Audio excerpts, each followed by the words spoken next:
പുതിയ കരാർ വ്യവസ്ഥയിലെ അപാകതകൾ പരിഹരിക്കണമെന്നാവശ്യപ്പെട്ട് കഴിഞ്ഞ 5 ദിവസമായി ഇരുമ്പനം IOC പ്ലാന്റിലെ തൊഴിലാളികൾ സമരത്തിലായിരുന്നു.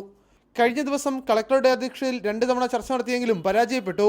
ഇതോടെ സംസ്ഥാനത്ത് ഇന്ധനക്ഷാമം രൂക്ഷമാവുകയായിരുന്നു.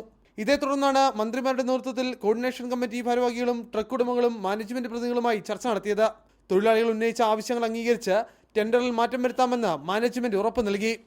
ചർച്ചയിൽ ടെൻഡർ കാലാവധി 5 വർഷം എന്നത് ചുരുക്കി 3 ആക്കി. വാഹനങ്ങളുടെ എണ്ണം സംബന്ധിച്ച കാര്യത്തിലും തീരുമാനമായതായി മന്ത്രി AK ശശീന്ദ്രൻ അറിയിച്ചു. ടെൻഡറിന്റെ കാലാവധി 5 വർഷക്കാലമായിരുന്നു. ആ 5 വർഷക്കാലം എന്നത് ചുരുക്കി 3 വർഷമായി നിജപ്പെടുത്താനും ഈ ചർച്ചയിൽ ധാരണയായിട്ടുണ്ട്. ധാരണയാകാതെ പോയിട്ടുള്ള ഒരു പ്രശ്നം ഇതിനുവേണ്ടി നിശ്ചയിച്ച നിരക്കുകളിലെ മാറ്റമാണ്. 5 മണിക്കൂർ നീണ്ട ചർച്ചയ്ക്കൊടുവിലാണ് സമരം പിൻവലിക്കാൻ ധാരണയായത്.